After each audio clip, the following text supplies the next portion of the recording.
Hello everybody, welcome to my channel. जैसा कि हमें पता है UPSC CSE 2024 is just around the corner और ज़्यादा समय बचा नहीं है एग्ज़ाम के लिए। इसीलिए कुछ इंपॉर्टेंट टॉपिक्स और कॉन्सेप्ट्स को एग्ज़ाम के पहले रिवाइज कर लेते हैं। और आज के वीडियो का टॉपिक क्या रहेगा हमारा? Cripps mission. Now this topic is very important both for UPSC as well as other state PCS exam. तो आइए जानते हैं क्रिप्स मिशन के बारे में। नाउ क्रिप्स मिशन के बारे में जानने से पहले ये जानना हमें बहुत ज़रूरी है कि जो 1940s का जो पीरियड था इट वाज ट्रांसफॉर्मेशनल और we can say unprecedented, Hindi में अभूतपूर्व था for India's in its fight for independence. ऐसा हम क्यों कह रहे हैं? ऐसा इसलिए कहा जा रहा है क्योंकि this period was marked by lot of missions, plans और ऑफर्स। जैसे कि क्या क्या हो गए, जैसे कि बिगनिंग विद 1940 पहला था अगस्त ऑफर। उसके बाद जो हम लोग अभी पढ़ रहे हैं क्रिप्स मिशन। इसके बाद आया था सी राजागोपालाचारी प्लान। इसके बाद देसाई लियाकत पैक्ट। अगला है Wavell plan. Next comes cabinet mission plan. Next is Mountbatten plan. और finally it led to the enactment of Indian Independence Act 1947 which led to India's independence. Now ये हमें पता होना चाहिए कि ब्रिटिश गवर्नमेंट अचानक से भारत के फ्यूचर या कॉन्स्टिट्यूशनल क्राइसिस को सॉल्व करने के लिए इतना सीरियस क्यों हो गई।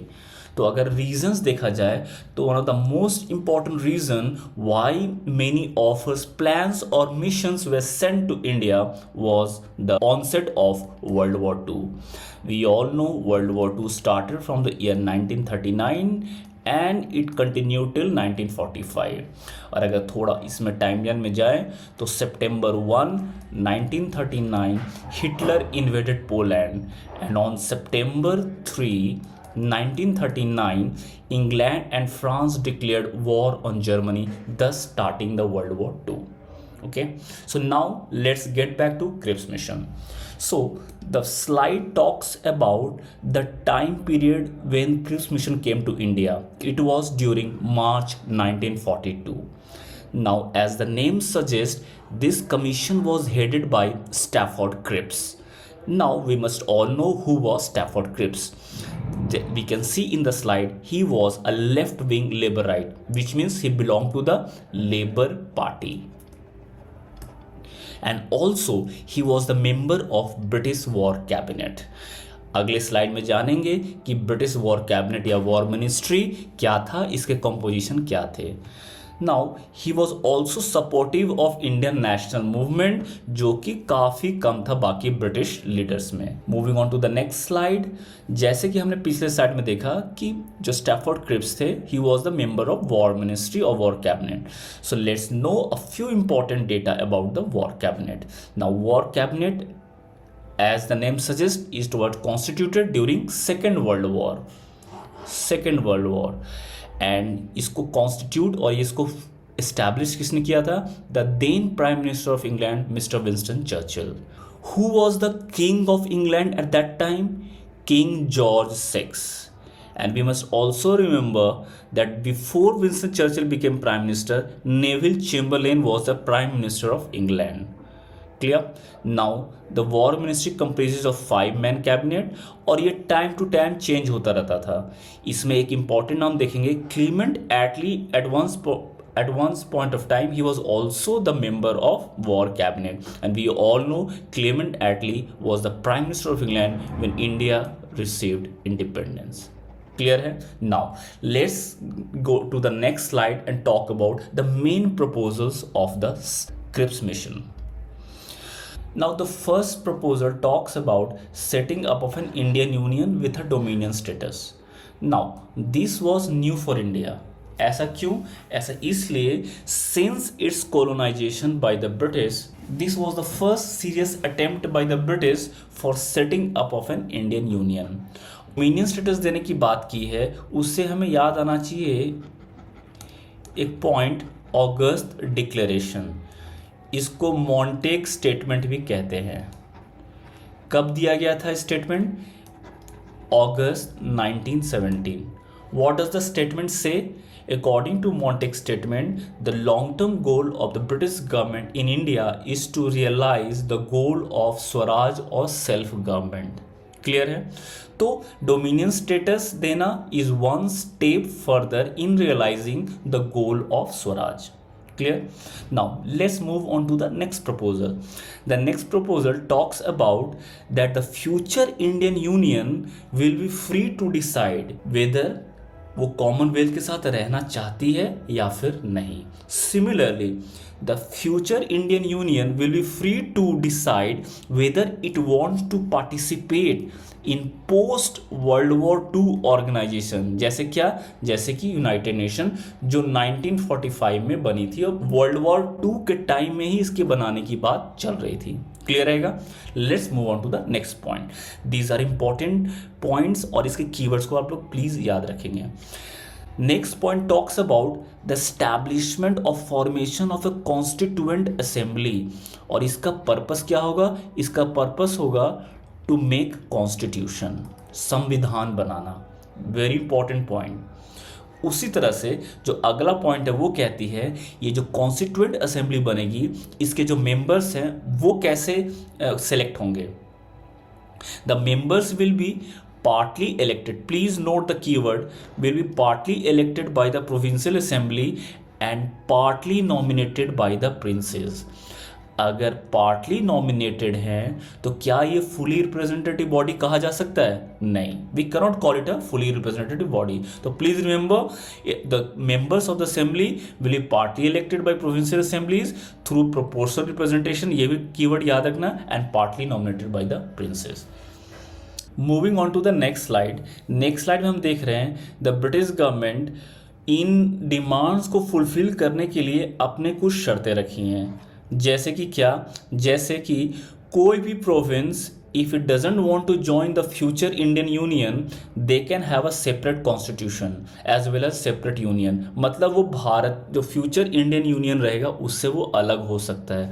नाउ ये हमें याद रखना है कि जो ब्रिटिश टेरिटरीज थी इंडिया में उसको दो पार्ट में डिवाइड कर सकते हैं. एक थे प्रोविंसेस और दूसरा था प्रिंसली स्टेट. प्रोविंसेस जैसे हो गया बंगाल हो गया, जैसे बिहार हो गया, जैसे उड़ीसा हो गया, जैसे कि बॉम्बे हो गया, पंजाब हो गया एटसेट्रा. और princely states we all know there were more than 590 plus princely states in India. Clear है? और सेकंड कंडीशनलिटी क्या है? जो भारत में रह रहे हैं डिफरेंट रेसेस के लोग और डिफरेंट रिलीजियस माइनॉरिटीज जैसे कि क्रिश्चियंस हो गए, मुस्लिम्स हो गए, सिख हो गए एटसेट्रा, इनके अधिकारों की सुरक्षा की जाए. अगला प्रपोजल देख लेते हैं कि जो the defence of India for the time being will remain in British hand. इसका मतलब है no immediate transfer of power. Clear है? तो these were some of the important proposals given by the Cripps mission to the people of India. Now अगले slide में एक analysis देख लेते हैं क्रिप्स मिशन के इंपॉर्टेंट पॉइंट्स का. पहला है जो कॉन्स्टिट्यूशन मेकिंग प्रोसेस है वो entirely will be in Indian hands. यहाँ पे एक कीवर्ड याद रखना है, ये एंटायरली. ऐसा क्यों? क्योंकि इसके पहले जो ऑफर दिया गया था जिसका नाम है लिनलिथगॉ ऑफर या फिर अगस्त ऑफर, कब दिया गया था? 1940 में. इसमें कहा गया था कि जो कॉन्स्टिट्यूशन मेकिंग प्रोसेस रहेगा वो मेनली इन इंडियन हैंड्स रहेगा, नॉट एंटायरली. तो याद रहेगा हमें. Moving on to next part. जैसे हमने पिछले स्लाइड में देखा कि जो प्रोविंस फ्यूचर इंडियन यूनियन में नहीं रहना चाहते हैं they can have a separate constitution as well as separate union. तो आप officially a blueprint for India's partition. और ये हमने डिस्कस किया था कि जो फ्यूचर इंडियन यूनियन होगा it has the option to withdraw और to remain in the Commonwealth. और Indians were given a larger share in the administration जैसे कि expansion of the viceroy executive council. Now इस स्लाइड में जानेंगे what were the different parties response against the Cripps mission proposal. So let's start with the Congress party. Now was Congress party in favor or was against the Cripps mission? तो it was not in favor. तो what were the reasons? क्या reasons थे जिसकी वजह से Congress boycott करी थी Cripps mission को? अगले स्लाइड में जानेंगे. उसी तरह मुस्लिम लीग भी क्रिप्स मिशन के खिलाफ थी. इसका वन रीज़न है कि it talked about initially a single Indian union. उसी तरह लिबरल्स का क्या रिस्पॉन्स है, इसके पहले जानते हैं कि हु आर लिबरल्स। तो liberals were like M R Jayakar, Tej Bahadur Sapru. Clear. So the liberals were also against the Cripps mission. ऐसा क्यों? क्योंकि it was talking about the partition of India which is against the unity. उसी तरह से जो हिंदू महासभा है उनका क्या रिस्पॉन्स था, they were also against the Cripps mission, reason being the same, partition of the country. Depressed class, the so called lower caste, उनका क्या रिस्पॉन्स था क्रिप्स मिशन के प्रपोजल के लिए, they were also opposing the Cripps mission. याद रखेंगे reason क्या था, रीजन था कि पार्टीशन के बाद अपर कास्ट हिंदूज का मेजॉरिटी हो जाएगा, जिससे दे विल ऑप्रेस और exploit the so called depressed class. Clear है। उसी तरह Sikh, they were also against the Cripps mission. क्या रीजन था, द रीजन बीइंग पार्टीशन अगर होता तो दो प्रोविंस का, प्राइमरली दो प्रोविंस, इंपॉर्टेंट प्रोविंस का पार्टीशन होता, एक था पंजाब और दूसरा था Bengal, and partition of Punjab will divide the Sikh. Clear है। So these were the different party response to the Cripps mission. Moving on to the next part. Now, in our previous slide, we had talked about one of the important proposal of Cripps mission was to establish an Indian empire with a dominion status. तो ये dominion status क्या होता है इसके बारे में जान लेते हैं। तो dominions can be defined as autonomous communities within the British Empire. ये कीवर्ड हमें याद रखना है, which were equal in status but had an allegiance to the crown. इसका क्या मतलब होता है, इसका मतलब होता है कि अगर किसी कंट्री को डोमिनियन स्टेटस मिलता है तो वो कंट्री इंग्लैंड से आज़ाद हो जाएगी, लेकिन उसका जो हेड ऑफ स्टेट है वो ब्रिटिश क्राउन रहेगा। तो पहले जो हेड ऑफ स्टेट रहती थी वो क्वीन एलिजाबेथ टू, या अब after the death of queen Elizabeth two Prince Charles the third. Clear है। और याद रखेंगे जिस कंट्रीज को डोमिनियन स्टेटस दिया जाता था they were put into statute of Westminster. तो ऐसे कौन कौन से कंट्रीज हैं जिनको डोमिनियन स्टेटस मिला था ब्रिटिश से, Canada, Australia, New Zealand etcetera. Now ये भी हमें याद रखना है इंडिया और पाकिस्तान को भी डोमिनियन स्टेटस दिया गया था व्हेन दे गॉट इंडिपेंडेंस, लेकिन they were not put into the statute of Westminster but they were created dominions under Indian Independence Act 1947। याद रहेगा। तो कुछ इंपॉर्टेंट पॉइंट्स डोमिनियन स्टेटस के बारे में हमें ये याद रखने हैं। Moving on to the next slide, कुछ एक्स्ट्रा इंपॉर्टेंट पॉइंट जान लेते हैं इस टॉपिक से रिलेटेड। जैसे कि हमने प्रीवियस स्लाइड में कहा था कि क्रिप्स मिशन का one of the important point था ज़्यादा से ज़्यादा इंडियंस को एडमिनिस्ट्रेशन में इंक्लूड किया जाए। तो इसी कॉन्टेक्स्ट में हम देख सकते हैं वॉइसरॉय एग्जीक्यूटिव काउंसिल का एक्सपेंशन किया गया और नंबर ऑफ मेंबर्स को 12 से 15 इंक्रीज कर दिया गया। इसमें एक पॉइंट या एक डेटा याद रखने की ज़रूरत है कि one of the most important portfolio in viceroy executive council was defence portfolio, और sir Malik Firoz Khan Noon became the first Indian to hold the defence portfolio. ये याद रखना है हमें। उसी तरह से रामास्वामी मुदलियर और महाराजा जाम साहेब रंजीत सिंह जी ऑफ जामनगर, इनको भी रिप्रेजेंटेटिव बनाया गया, इंडियन रिप्रेजेंटेटिव बनाया गया to imperial war cabinet in London. Now क्या क्रिप्स मिशन को सक्सेस या फिर फेलियर कहा जा सकता है, आपका क्या राय है? जैसे कि हमने प्रीवियस स्लाइड में देखा, Congress party, Muslim League, depressed class, Sikh, liberals, Hindu Mahasabha, इन सभी लोगों ने बॉयकॉट किया है क्रिप्स मिशन का, तो ये ऑब्वियस है कि it was a failure. But apart from this, other than them, British के तरफ से भी जो लोग थे दे वेयर नॉन सीरियस, और कह सकते हैं they wanted the Cripps mission to fail. इसमें किसका किसका नाम आएगा? जो ब्रिटिश प्राइम मिनिस्टर थे Winston Churchill, secretary of state Amery, Linlithgow जो उस वक्त वाइसरॉय थे, और वार्ड जो कमांडर इन चीफ थे। ये सब नाम विद पोस्ट याद रखना है। ये सब डेटा एग्जाम में खासकर स्टेट पीसेस में टाइम एंड अगेन पूछता रहता है। गांधी ने भी क्रिप्स मिशन को एक पोस्ट डेटेड चेक कहा है। क्लियर है, ये भी पॉइंट हमें याद रखना है। क्या रीजंस थे जिसके वजह से कांग्रेस ने क्रिप्स मिशन को बॉयकॉट कर दिया? तो आइए जानते हैं रीजंस। पहला, ये डोमिनियन स्टेटस ऑफर कर रहा था रैदर देन कंप्लीट इंडिपेंडेंस। हमें पता है कि 1929 लाहौर कांग्रेस में under the presidentship of Jawaharlal Nehru Congress has passed resolution for पूर्ण स्वराज। तो उस रेजोल्यूशन के ये खिलाफ था डोमिनियन स्टेटस, पहला। दूसरा क्या है कि जो कॉन्स्टिट्यूएंट असेंबली है, it is not a fully representative body. हमने प्रीवियस स्लाइड में देखा था कि जो मेंबर्स है कॉन्स्टिट्यूएंट असेंबली के, they will be partly elected bye the provincial assembly and partly nominated by the princely state. इससे कांग्रेस को प्रॉब्लम है।